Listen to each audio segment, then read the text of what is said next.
Bismillahirrahmanirrahim. Assalamualaikum warahmatullahi wabarakatuh. Alhamdulillahirabbil alamin wassalatu wassalamu ala asrofil anbiya'i wal mursalin sayyidina wa maulana Muhammadin wa ala alihi wa sahbihi ajma'in. Qala Allah ta'ala fil Qur'anil Karim, a'udzu billahi minasyaitonir rajim. La yanalallaha luhumuha wala dima'uha walakin yanaluhu taqwa minkum. Kadzalika sakharaha lakum litukabbirullaha 'ala ma hadakum wa basyiril muhsinin.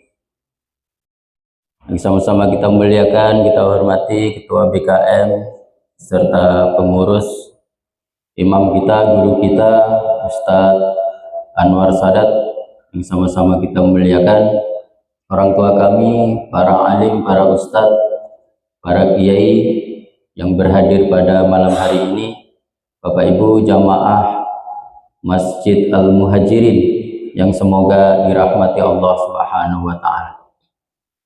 Kita bersyukur kepada Allah, Allah panjangkan umur kita, Allah sehatkan badan kita, Allah kumpulkan kita di tempat yang paling mulia, Allah tanamkan keimanan di dada kita, dan Allah yang telah menjamin rizki kita. Maka alhamdulillahirabbil alamin, segala puji hanya milik Allah, Rabb semesta alam. Kita bersolawat, Allahumma salli ala Sayyidina Muhammad wa ala ali Sayyidina Muhammad. Assalamu alayka ya Rasulullah. Bapak Ibu jamaah Masjid Al-Muhajirin yang dirahmati Allah Subhanahu wa Ta'ala, malam ini kalau nggak salah hitungan saya sudah tanggal 10 Dzulqa'dah 1446 Hijriah. Syawal sudah habis, kemarin tak sempat berjumpa, maka saya mohon maaf yang sebesar-besarnya kepada BKM, kepada guru kita Ustadz Anwar, kepada jamaah. Selama kesini mungkin banyak salah, kadang datang terlambat, kayak tadi kan datang terlambat bikin risau BKM. Datang tak Ustadznya, datang tak nih, sholat pun tak khusyuk kan, sempat tak datang kacau nih. Udah diumumkan nih, jadi mohon maaf yang sebesar-besarnya. Kadang kurang adab, kadang bahasanya mungkin terlalu kasar, menyinggung perasaan Bapak Ibu, maka saya mohon maaf yang sebesar-besarnya. Bapak Ibu jamaah yang dimuliakan Allah Subhanahu wa Ta'ala, pekan kemarin sudah saya tengok YouTube-nya, sudah dibahas tentang fikih kurban. Malam hari ini saya membahas kurban, tapi tidak tentang fikihnya, tapi tentang sejarah kurban masa putra Nabi Adam, sejarah kurban masa Nabi Ibrahim. Sebetulnya ada satu lagi, tapi waktu tak cukup. Sejarah kurban masa kakek Nabi Shallallahu Alaihi Wasallam dan kurban di masa kita. Jadi kita dua saja nanti, sejarah kurban di masa Habil dan Qabil, lalu sejarah kurban di masa Nabi Ibrahim alaihissalam. Allah Subhanahu wa Ta'ala memerintahkan kepada kita untuk menyampaikan sejarah kurbannya putra Nabi Adam alaihissalam. Dalam Quran surah Al-Maidah ayat 27, A'udzu billahi minasyaitonir rajim, watlu 'alaihim naba'a abnai Adam bil haqq. Bacakanlah kepada mereka berita tentang dua putra Adam dengan sebenarnya. Qarraba qurbanan fatuqbila min ahadihima wa lam yutaqabbal minal akhar. Ketika keduanya mempersembahkan kurban, kemudian diterima dari salah satunya, Habil, dan tidak diterima dari yang lain, Qabil. Qala la'aqtulannak. dia Qabil berkata kepada saudaranya Habil, sungguh aku pasti akan membunuhmu. Qala innama yataqabbalullahu minal muttaqin. Habil menjawab, sesungguhnya Allah hanya menerima amal dari orang-orang yang bertakwa. Jadi ini perintah Allah Subhanahu wa taala kepada Nabi Shallallahu alaihi wasallam untuk menceritakan kurbannya Qabil dan Habil. Maka Nabi ceritakan kepada para sahabat, disampaikannya kisahnya. Maka kita sebagai umat Nabi Shallallahu alaihi wasallam juga mesti menyampaikan kepada anak-anak kita, kepada istri kita, kepada kawan-kawan kita, bagaimana kisah kurbannya Habil dan Qabil. Bapak Ibu yang dirahmati Allah Subhanahu wa taala, Nabi Adam alaihissalam itu diutus oleh Allah menjadi nabi, tak ada orang lain. Jadi risalahnya hanya untuk istrinya dan anak-anaknya. Istri beliau, Ibunda Hawa, itu melahirkan 20 kali kelahiran. Setiap melahirkan 2, laki-laki perempuan. Melahirkan lagi 2, laki-laki perempuan. Dan kembar. Maka putra pertama dan kedua itu setelah menginjak dewasa, jumhur ulama mengatakan, kesepakatan para ulama, bahwa yang pertama itu adalah Qabil, yang kedua Habil. Jadi sampai 20 kali kelahiran. Ibunda Hawa melahirkan sebanyak 20 kali, kembar terus. Berarti putranya ada 20, putrinya ada 20. Ketika Qabil dan Habil ini sudah menginjak dewasa, maka mereka diperintahkan oleh Allah melalui ayahnya Nabi Adam alaihissalam untuk menikah. Tapi tak boleh menikah dengan saudara kembarnya. Jadi mesti menikah silang. Habil ini saudara kembarnya namanya Labuda. Qabil saudari kembarnya namanya Iklima. Iklima ini mempunyai paras yang sangat cantik. Dia mewarisi kecantikan Ibunda Hawa. Jadi Ibunda Hawa itu cantiknya luar biasa. Nanti keindahan kecantikannya itu menurun kepada Siti Saroh. Separuh dari kecantikan Ibunda Hawa itu Allah berikan kepada Siti Saroh, istri pertamanya Nabi Ibrahim alaihissalam. Maka disebut dalam Al-Quran itu, istri Nabi Ibrahim, Siti Saroh itu wanita yang paling cantik di masanya. Jadi luar biasa nih. Kalau istri kita, wanita yang paling cantik di rumah kita. Ya harus begitu Pak. Kadang-kadang kita ini kan waktu menikah, tak ada yang lebih cantik dari dirimu wahai istriku. Sebulan setelah menikah, ternyata banyak yang cantik seperti dirimu. Setahun menikah, ternyata masih banyak yang lebih cantik dari 10 tahun menikah, maka mesti dipertahankanlah bahasa yang pertama. Kau adalah wanita yang paling cantik di rumah kita. Bapak Ibu yang dirahmati Allah Subhanahu wa taala, maka nikah silang ini syariat dulu. Nabi Adam alaihissalam diperintahkan Allah untuk menyampaikan kepada putra-putranya itu. Habil mau. Habil ini dia mewarisi akhlak ayahnya.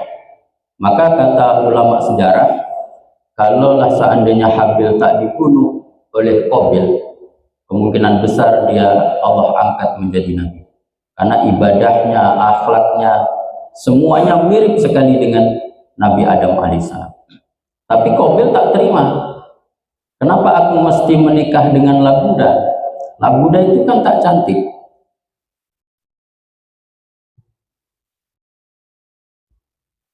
Aku harus menikah dengan saudaraku, Iklima. Nah, ini pasti akal-akalan ayah saja. Jadi kalau kita Pak menasihati orang, kalau misalnya ada anak-anak di masjid nih ribut, kita nasihati. Kalau dia tak ikut nasihat kita tak begitu sedih, karena itu anak orang.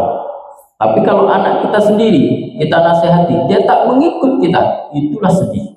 Sedih yang luar biasa sedih.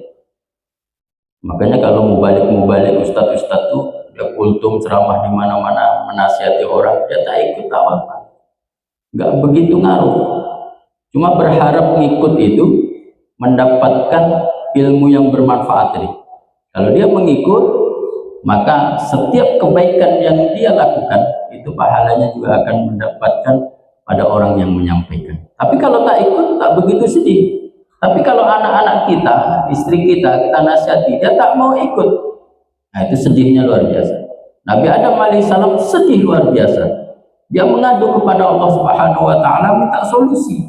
Kenapa anaknya tidak mau mengikut syariat dari Allah Subhanahu wa taala? Kenapa dia menentang? Maka dia minta solusi kepada Allah, lalu Allah turunkan syariat, disuruh mereka berkurban. Nah, seperti ayat yang kita baca tadi, disuruh berkurban. Barang siapa yang kurbannya diterima oleh Allah, maka dia berhak menikahi Iklimah. Jadi godaan wanita cantik itu tidak hanya sekarang, tapi dari zaman Nabi Adam alaihissalam. Padahal zaman Nabi Adam itu belum banyak wanita, hanya anak-anaknya Nabi Adam. Tapi begitulah godaan wanita yang amat dahsyat ini, sehingga tak mau mengikut syariat Nabi Adam alaihissalam. Lalu diperintahkan berkorban. Qabil ini dia punya kebun buah-buahan yang luas, boleh dia berkorban dengan buah-buahan. Maka dipetiknya buah-buahan yang paling buruk, karena dia mengira bahwa ini akal-akalan ayahnya saja. Maka dipilihkan yang paling buruk. Sementara Habil, dia punya domba yang banyak, dia pilihkan domba yang terbaik, yang paling gemuk, yang putih, yang lebar matanya, yang tanduknya panjang, yang terbaik dia pilihkan. Lalu Allah perintahkan untuk mengantarkan di atas bukit.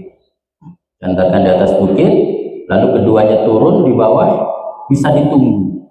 Lalu Allah hadirkan kilat yang menyambar. Kurban siapa yang disambar oleh kilat itu, maka dialah kurban yang diterima oleh Allah Subhanahu wa taala. Maka kalau syariat itu disyariatkan kepada kita mesti berkurban, kita antarkan di atas bukit, payah kita nyari bukit. Lalu kita tunggu kurban siapa yang diterima, disambar oleh kilat dan hilang. Kurban yang masih utuh tak diterima oleh Allah. Maka kita malu kalau kurban kita tak diterima. Kita sudah dipermalukan di hadapan banyak manusia. Maka kurban sekarang ini kurban yang paling mudah. Tak mesti diantarkan ke atas bukit. Yang ikhlas dan yang tak ikhlas tak nampak.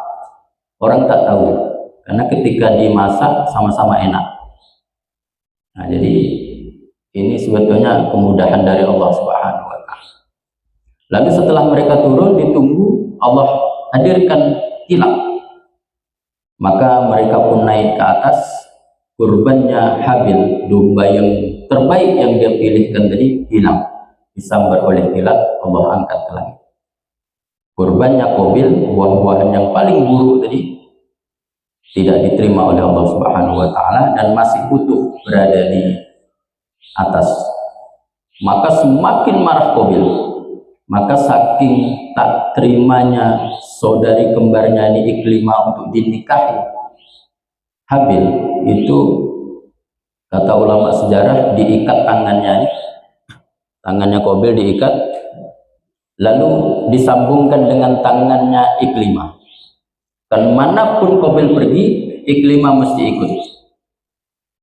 Tidak ditinggalkan dia sendirian. Saking takutnya diambil oleh Habil.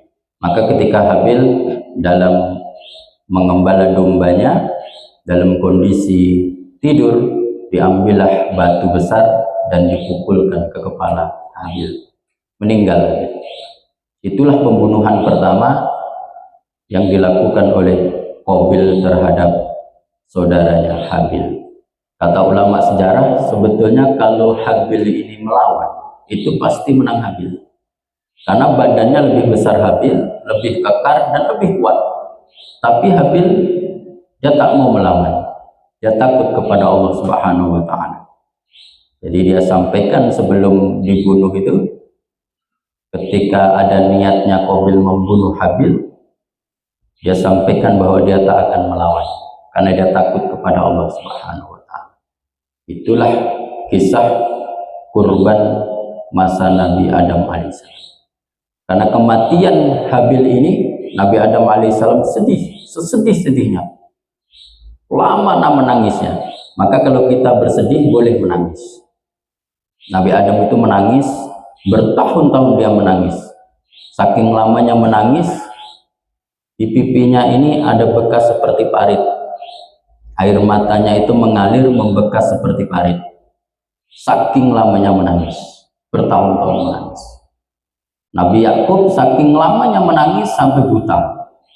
Jadi kalau sedih, ada kita kehilangan orang-orang yang kita cintai, menangis boleh. Yang tak boleh itu menyalahkan Allah. Ya Allah, sebanyak-banyak ini bapak orang, kenapa pula bapakku yang meninggal? Itu tak boleh. Ya Allah, sebanyak-banyak ini sendal orang, pas sholat Jumat nih hilang sendalnya. Sendal itu baru, merek Eiger, mahal, bukan baru, hilang. Ya Allah, sebanyak-banyak ini sendal orang, sendalku pula lah yang hilang. Nah, itu yang tak boleh. Kalau sedih boleh. Saya sampai sekarang kalau teringat ayah saya masih menangis. Padahal meninggalnya sudah bulan Agustus. Tapi kalau teringat, ya masih nangis. Dan menangis boleh. Yang tak boleh itu menyalahkan Allah Subhanahu wa Ta'ala. Dan lokasi pembunuhan itu berada di pegunungan Qosyun, sebuah gunung tinggi menghadap kota Damaskus di Suriah. Lalu yang kedua, kisah kurbannya Nabi Ibrahim alaihissalam. Nabi Ibrahim alaihissalam ini orang Babilonia, orang Irak. Jadi dia menikah dengan Siti Sarah itu di Irak. Lalu Allah perintahkan berdakwah ke Mesir. Perjalanan di Mesir dakwahnya penuh dengan onak dan duri, penuh dengan rintangan, penuh dengan hujatan, bahkan dibakar hidup-hidup.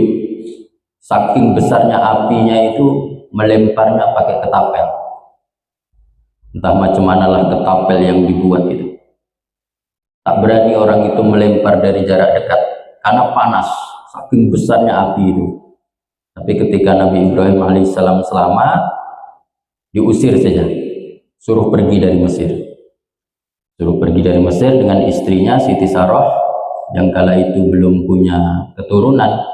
Lalu kata raja yang zalim itu, dia memberikan hadiah untuk membantu di rumah tangganya Nabi Ibrahim alaihissalam. Hadiahnya itu Siti Hajar. Jadi Siti Hajar ini anak raja di Mesir. Lalu kerajaan ayahnya ini diserang, kalah. Maka anak-anaknya, hartanya, kerajaannya semua menjadi tawanan. Anak-anaknya jadi tawanan, termasuk Siti Hajar. Jadi Siti Hajar ini anak seorang raja, anak bangsawan. Jadi kalau orang-orang Yahudi sekarang, dia dalam kitab suci mereka yang sudah mereka ubah itu bahwa Siti Hajar itu seorang budak. Dan dia tidak mengakui kelahiran Nabi Ismail alaihissalam. Maka menurut dia yang dikurbankan itu bukan Ismail, tapi Ishak alaihissalam, anak Nabi Ibrahim dari istrinya Siti Sarah. Jadi dia tak mengakui kenabian Ismail alaihissalam. Kalau kita semuanya Nabi, semuanya kita akui Nabi, semuanya orang-orang yang mulia yang Allah pilih menjadi Nabi dan Rasul. Karena nikmat yang tertinggi di dunia ini adalah nikmat kenabian. Maka seorang Nabi itu memang manusia pilihan, manusia terbaik. Jadi Nabi Ismail, Nabi, Nabi Ishak, Nabi, semuanya Allah muliakan. Maka ketika dikasih hadiah itu, Nabi Ibrahim alaihissalam dari Mesir pergilah ke Palestina. Di Palestina, karena Nabi Ibrahim alaihissalam ini sudah sepuh 80 tahun lebih, belum punya keturunan. Dia berdoa kepada Allah dalam Quran surah As-Saffat, Rabbi habli minas shalihin. Tapi dia tak berdoa di depan istrinya. Maka kalau kita berdoa, kalau ada kelemahan istri kita, doa kita janganlah terdengar oleh istri kita. Nabi Ibrahim pengen sekali punya keturunan, dan Siti Sarah paham bahwa Nabi Ibrahim punya keturunan. Tapi Siti Sarah tak bisa memberikan solusi, karena mohon maaf Siti Sarah itu mandul. Di usianya yang sepuh pun Nabi Ibrahim alaihissalam dia tetap berharap kepada Allah, Rabbi habli minas shalihin. Ya Allah, berikan aku keturunan yang soleh. Maka kalau kita berdoa kepada Allah minta keturunan, jangan hanya minta keturunan, tapi mesti minta keturunan yang soleh. Jadi Siti Sarah sangat paham dengan kondisi suaminya yang sangat menginginkan keturunan. Maka Siti Sarah ini menyuruh Nabi Ibrahim alaihissalam menikah dengan Siti Hajar. Jadi bukan keinginan Nabi Ibrahim. Kalau kita janganlah disuruh-suruh istri, Pak. Tak disuruh pun niat dari dulu sudah ada. Cuma keberanian aja saya yakin yang tak ada. Nah, kalau sempat disuruh, nah, inilah yang kutunggu-tunggu deh beberapa tahun terakhir ini. Maka menikahlah Nabi Ibrahim alaihissalam dengan Siti Hajar. Lalu lahirlah seorang anak laki-laki yang diberikan nama Ismail alaihissalam. Jadi kalau kita, Pak, sudah menikah, lama tak punya keturunan, lalu Allah beri keturunan, itu kan sayangnya luar biasa. Perhatiannya tercurah di situ untuk bayinya dan untuk ibunya. Maka itu dirasakan sekali oleh Siti Sarah. Perhatian Nabi Ibrahim yang luar biasa kepada bayinya dan kepada ibunya. Maka disitulah timbul kecemburuan yang luar biasa. Jadi jangankan istri kita, Pak. Siti Sarah itu wanita yang sangat mulia, cemburu melihat Nabi Ibrahim alaihissalam. Padahal Nabi itu seorang Nabi itu sangat bisa menjaga perasaan istri-istrinya. Itu pun cemburu, apalagi lah kita nih entahlah, tak bisa lagi dibilang sering tak menjaga perasaan istri. Jadi saking cemburunya, kata ulama sejarah dalam kitab Qasasul Anbiya, itu diikatlah benang. Baju Siti Hajar itu diikat benang yang panjang sekali. Nah, benang itu sampai kepada Siti Sarah. Jadi kemanapun Siti Hajar pergi, dia akan ikuti dengan benang yang panjang tadi. Kemana nih? Jadi dipantau terus. Maka kondisi itu semakin tak baik. Allah perintahkan untuk mengantarkan Siti Hajar dan bayinya Ismail alaihissalam ke Mekah Al-Mukarramah. Maka diantarkan ke tempat itu. Dulu tak ada penghuni, tak ada kehidupan, tak ada mata air, tak ada pohon, tak ada orang. Suruh antarkan di situ.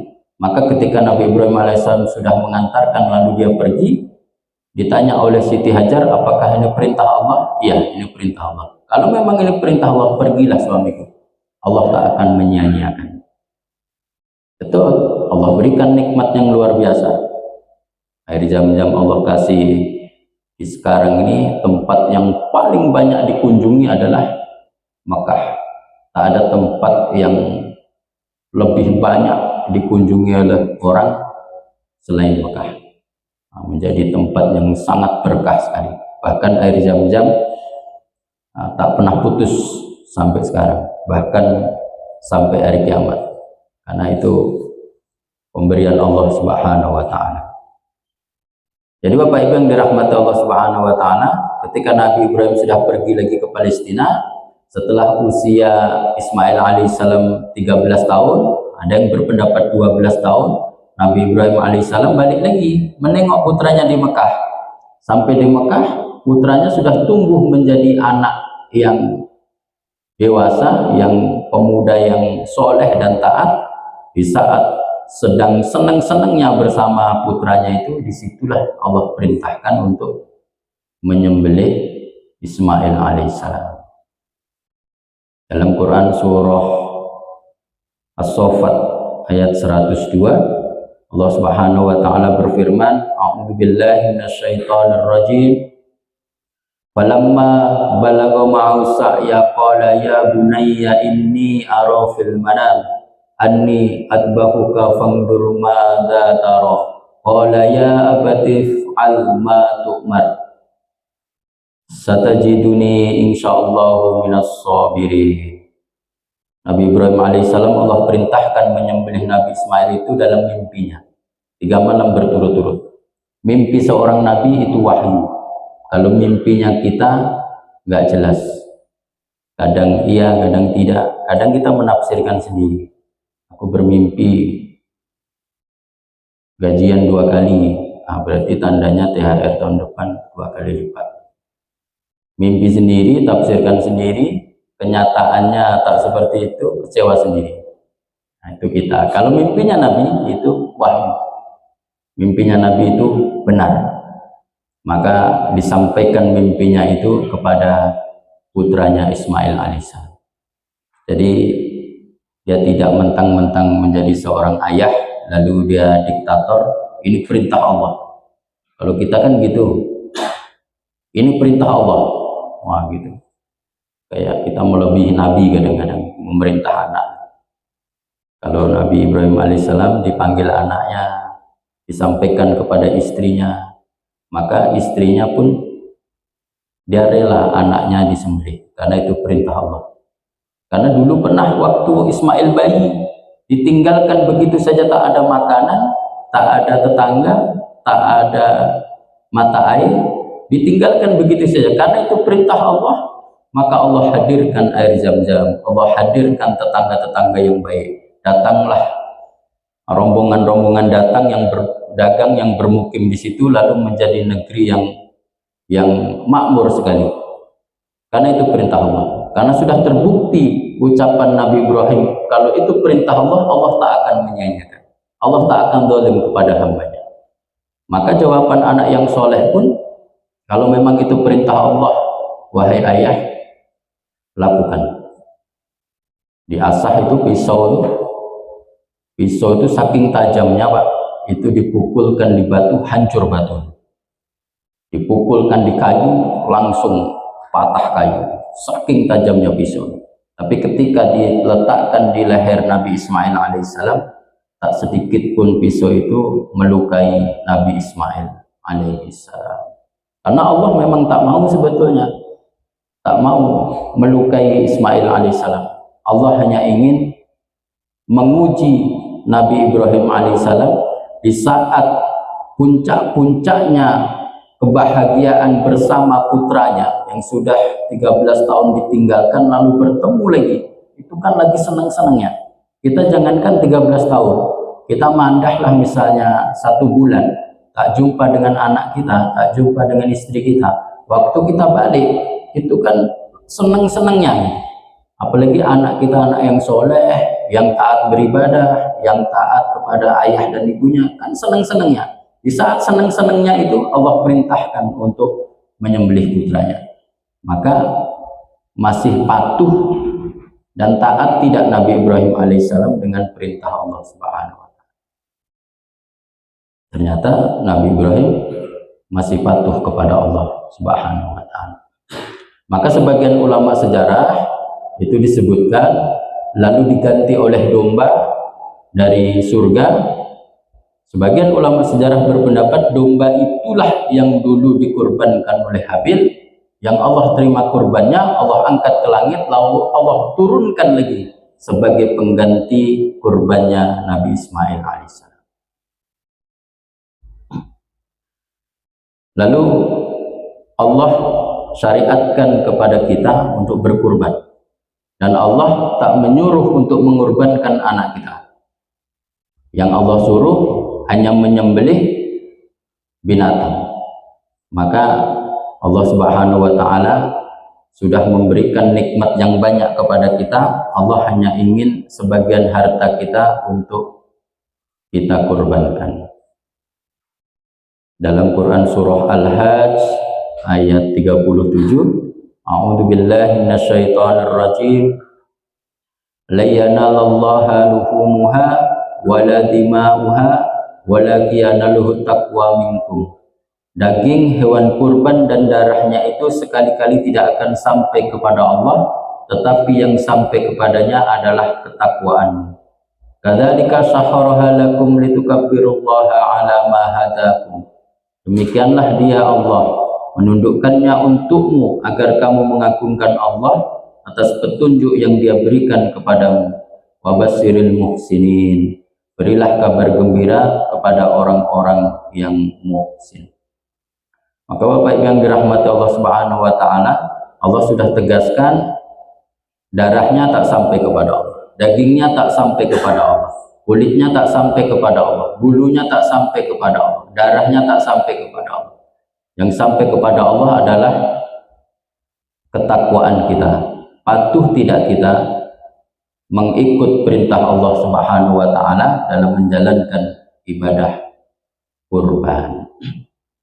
Maka kalau Allah cukupkan kita di tahun ini, maksudnya cukup itu Pak, kita gaji kita untuk kebutuhan kita, makan, untuk sandang, untuk menyekolahkan anak, masih ada sisa, nah itu maka kita berkurbanlah, walaupun tak wajib. Tapi Allah menguji ketaatan kita. Maka kalau masih ada tabungan di rekening, nah berkurbanlah. Kalau masih ada kebun, masih berbuah, berkurbanlah. Kalau rumah kontrakannya banyak, berkurbanlah. Kalau diberikan kesehatan yang baik tahun ini, gajinya lebih dari cukup, berkurbanlah. Kurban itu sebagai tanda kita patuh kepada Allah Subhanahu wa taala. Allah melihat kepatuhan itu. Sama dengan kita kalau punya bos, ketika gajian kita 10 juta misalnya, bos itu pesan, nanti ada anak yatim di gang ini, tolong kasihlah 50.000. Nah, kira-kira kita sayang nggak?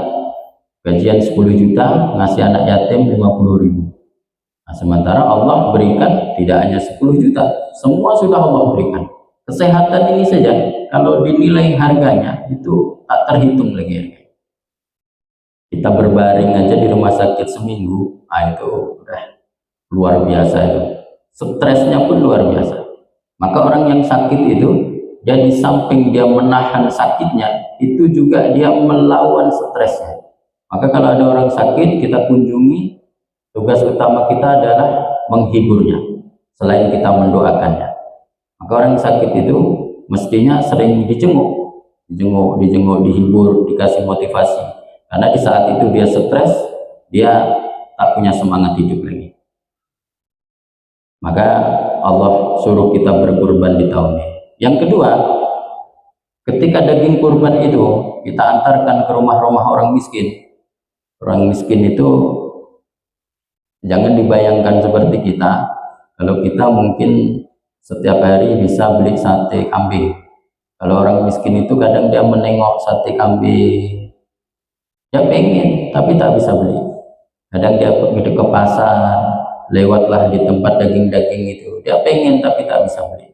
Nah, dia makannya setahun sekali, pas kurban inilah. Maka di saat kurban kita antarkan daging itu ke rumah orang miskin, nah, disitulah kebahagiaannya luar biasa. Maka kalau kita berkurban, ambillah secukupnya saja. Walaupun jatahnya sepertiga, tapi kita ngambil secukupnya saja. Biarlah untuk orang-orang miskin, anak-anak yatim, biarlah mereka bisa makan itu berhari-hari. Kalau kita tak perlu penuh-penuh kulkas, sampai numpang kulkas tetangga. Nah, kadang itulah. Padahal kita nih berkurban memberi maslahat kepada orang-orang miskin dan anak yatim. Dan sampai ke tangan mereka, mereka terharu bersyukur kepada Allah, mendoakan kebaikan-kebaikan kepada orang yang berkurban. Maka kadang kita sukses, sehat badan, tenang hati, bahagia rumah tangga, karena bukan kita hebat. Kadang-kadang doa mereka itulah yang diijabah dikabulkan oleh Allah, yang saat kita antarkan daging kurban itu ke rumahnya. Kalau kita mengantarkan daging kurban itu ke rumah orang kaya, memang boleh, tapi tak begitu terasa, karena dia setiap hari bisa beli daging. Tapi kalau kita antarkan ke rumah orang miskin, bisalah dia menangis, meneteskan air mata ketika kita antarkan sekantong daging itu ke rumahnya. Lalu di sholat tahajudnya, dia doa di atas sajadahnya untuk kebaikan-kebaikan orang yang berkurban di tahun ini. Jadi itulah dahsyatnya doa-doa mereka. Maka kadang kita sukses, kita sehat, urusan lancar, hati tenang, rumah tangga bahagia, itu bukan karena kita hebat, tapi karena mungkin doa-doa anak yatim yang tak pernah makan daging, setahun sekali kita antarkan ke rumahnya daging. Itu bahagianya luar biasa. Bapak Ibu yang dirahmati Allah Subhanahu wa taala, masih lama Ustaz? Pas. Terima kasih, mudah-mudahan bermanfaat. Kalau ada tanya jawab saya persilakan. Kalau saya tak bisa jawab untuk PR, atau saya rekomendasikan Ustadz yang minggu depan mengisinya. Terima kasih. Assalamualaikum warahmatullahi wabarakatuh. Ustadz, pertanyaan Ustadz. Ya, Ustadz. Ini terkait dengan pendistribusian kurban. Kalau di Kerinci ini kan bisa kita katakan sebenarnya kemiskinan orang itu standar lah. Tidak ada terlalu miskin dan tidak pula terlalu kaya. Kalau misalkan seperti makan daging, kayaknya mereka masih bisalah beli sate gitu kan. Apalagi proposal yang masuk ke kita misalkan. Nah, pertanyaannya, bagaimana kita mencari standar miskin itu untuk pendistribusian hewan kurban?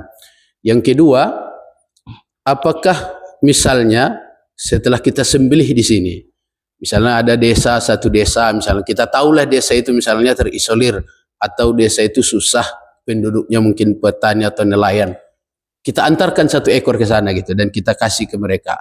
Apakah boleh seperti itu atau gimana? Yang pertama tadi, bagaimana standar kemiskinan, apalagi di Kerinci saat kita kan kadang-kadang bermain di proposal aja dari RT, dari masjid misalkan. Sementara seperti Ustaz sampaikan tadi kan, di antara kita ini ada yang sampai minjam kulkas tetangga.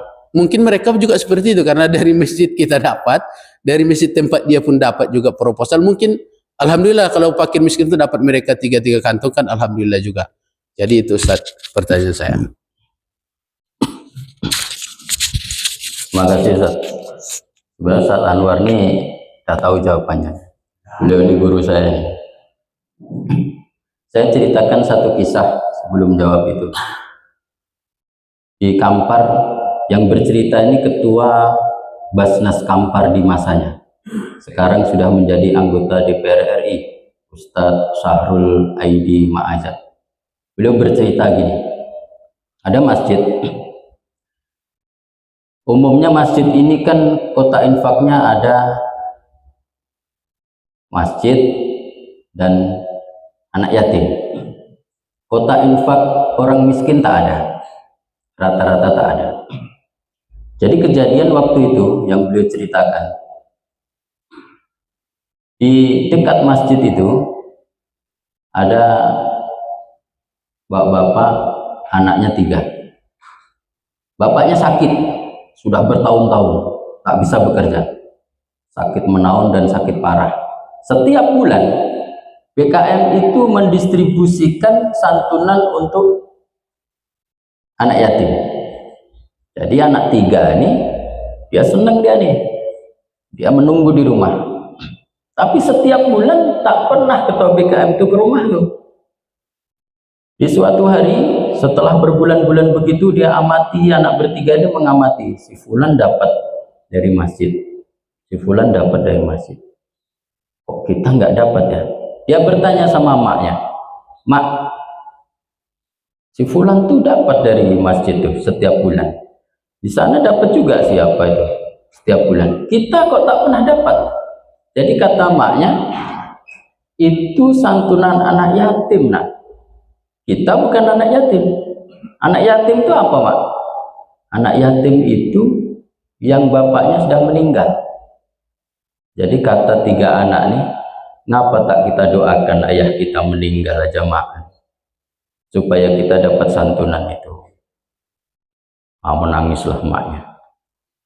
Dan itu diceritakan kepada ketua Basnas saat itu, Ustadz Sahrul Aidi. Barulah terpikir, kenapa di sebelah masjid orang ada susah bertahun-tahun.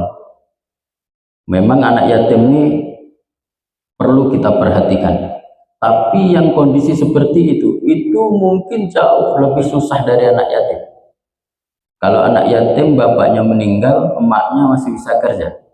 Kalau yang ini tadi kasusnya, bapaknya sakit parah bertahun-tahun, emaknya tak bisa kerja. Kenapa tak bisa kerja? Karena dia menunggu bapaknya yang sakit.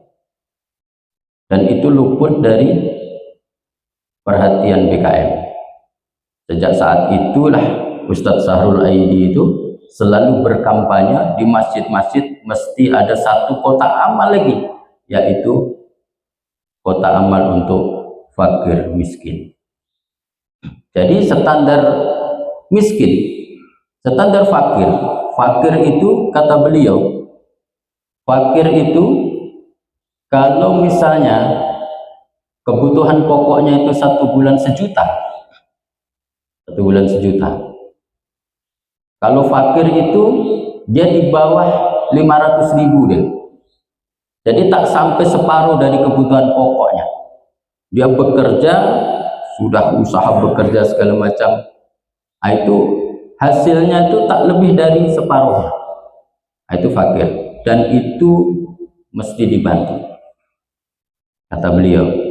Jadi kalau kita misalnya ada di sekitar, kalau di sini nggak ada, kalau di Kerinci mungkin kalau ada yang begitu, maka itu adalah prioritas utama untuk kita bantu.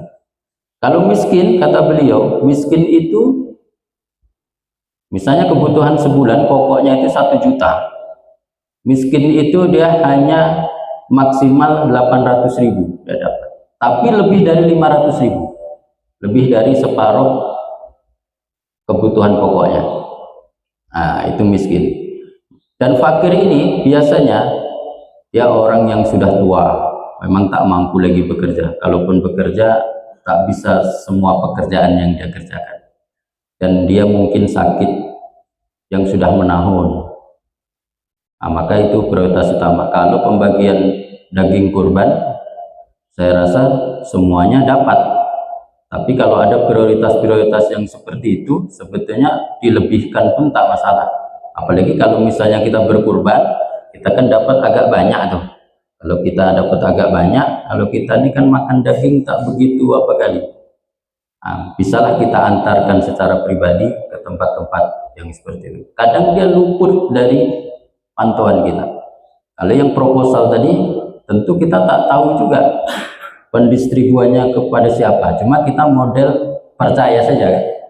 Misalnya yang buat proposal Pak RT 1, RW 1, nah, misalnya gitu. Kita kan model percaya saja. Bisa. Nah, tapi kalau mereka tak amanah, berarti dosa mereka yang menanggung.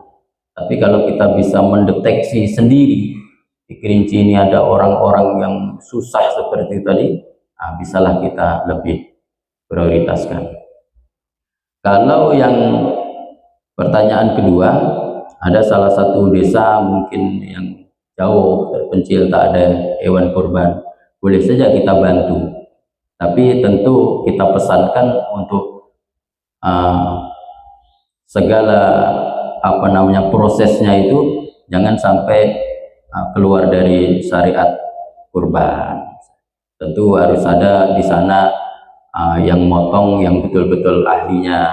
Kadang-kadang kalau di daerah-daerah tertentu itu yang motong pun tak ada, sehingga dia motongnya sembarangan, atau mungkin menurunkan dari mobil sembarangan, atau di saat menjatuhkan itu dia kalau tak pandai kadang kaki bisa terlipat patah, maka mesti disampaikan. Harus, kalau bisa kita dampingi lebih bagus lagi kita dampingi.